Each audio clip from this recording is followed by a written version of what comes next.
you study the biblical text, oftentimes the site of divine revelation is among the communities that show limitation, that show weakness, that are disabled, that oftentimes the way that we actually understand who God is that God does not show up amongst those who are perfect, but God shows up in communities of interdependence and weakness.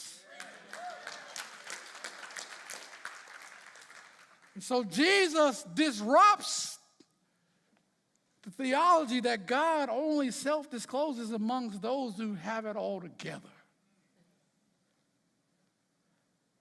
And that's why it's important for us to have a theology of disability, or disability theology, however you want to word it.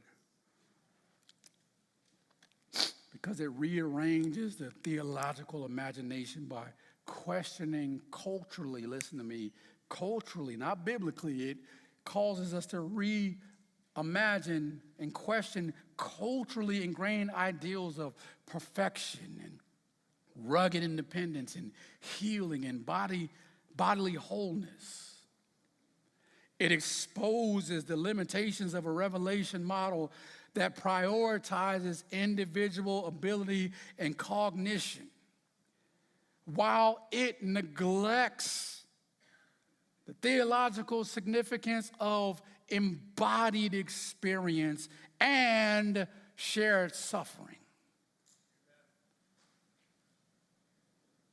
And when we do this, when we engage in a theology of disability that aligns with scriptural ideas of God, who is often revealed as being in weakness and limitation, and it reveals to us a God who can be found in the margins of society.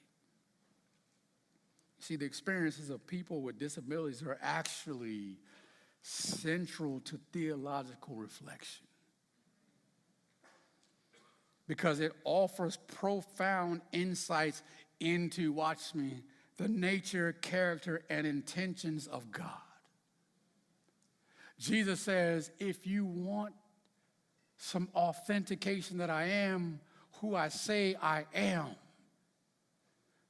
look at the work that's being done in the communities that demonstrate a need for one another and a need for God, and the extension of grace to one another and love, acceptance, and forgiveness.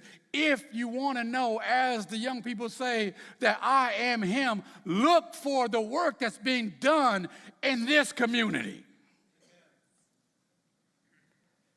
What are you saying, Pastor? Because you gave us a whole lot of theological jargon. Break it down. In other words, all I'm saying is that we have a perfect and unlimited God who reveals himself through imperfect and limited communities.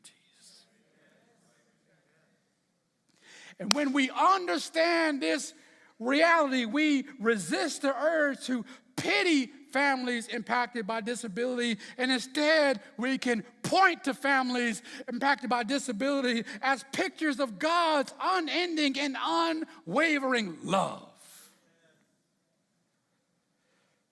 This is where you're going to find evidence that Jesus is still him.